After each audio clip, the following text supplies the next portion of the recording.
And thanks a lot, Lucinda, not only about enlargement, because that very first point was also very important from the Commission perspective, and the paper presented by Professor Lafata yesterday during the dinner actually stimulate a very good debate today. And I can concur that there was indeed a broad consensus that the deepening of economic and monetary union will require parallel steps towards a European Union that is more accountable and democratically reinforced. One of the points we touched on were the respective roles of the European Parliament and national parliaments, where they all agreed that both had an important and complementary role to play.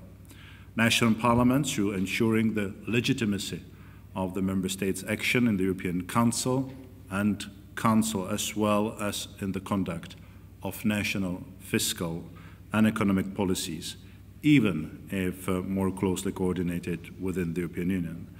And at the European level, democratic accountability and scrutiny is ensured by the European Parliament, and we had a very good contribution from the representatives of the European Parliament. So it is quite clear that as we move to further economic integration, we will also see greater involvement from the European Parliament.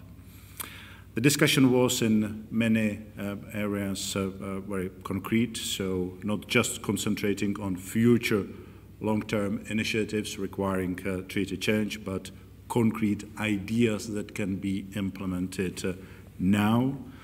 Examples being the willingness for the Commission to engage with the national parliament in discussions on both the annual growth strategy and country-specific recommendations. Another example we have discussed was to use so-called economic dialogue, providing for discussion between the European Parliament, Member States, the Commission, the European Council, and Eurogroup. Now, on enlargement, just 3 points. Lucinda was quite right that the first important point was just to refer to very ambitious conclusions of the last December European Council, which would indeed keep Irish presidency quite busy in the months to come. The second point which we discussed is how to make sure that the momentum in enlargement is sustained, and the link has been made between the momentum for reform in the aspirant candidate countries and momentum of enlargement.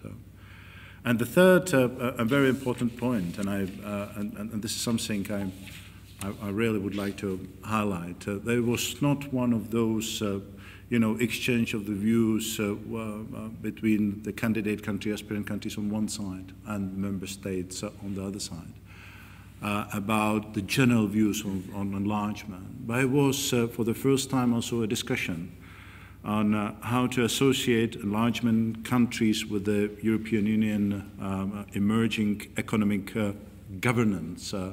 And it gave us possibility to raise a couple of concrete issues to make a point that it is important not only to focus on the acquis and number of important issues represented by acquis, like rule of law, for example, but it is also important to focus on the issues which are, as we would say, in the pipeline, the Brussels and member states, issues, the initiatives, proposals, which will probably change the European Union, particularly for the candidate countries. It will be a different European Union compared to the one they applied, with the one they will be joining in a couple of years, and how to involve the candidate countries and also aspirant countries to a certain extent in this new economic governance, addressing the issues of competitiveness, for example. Just make sure that those countries joining the European Union not only fully prepared as far as the rule of law But as far as those important issues, that was one of the highlights of those 2 days. And Lucinda, thanks a lot for the presidency, for you personally creating an excellent opportunities for the discussion. Thank you.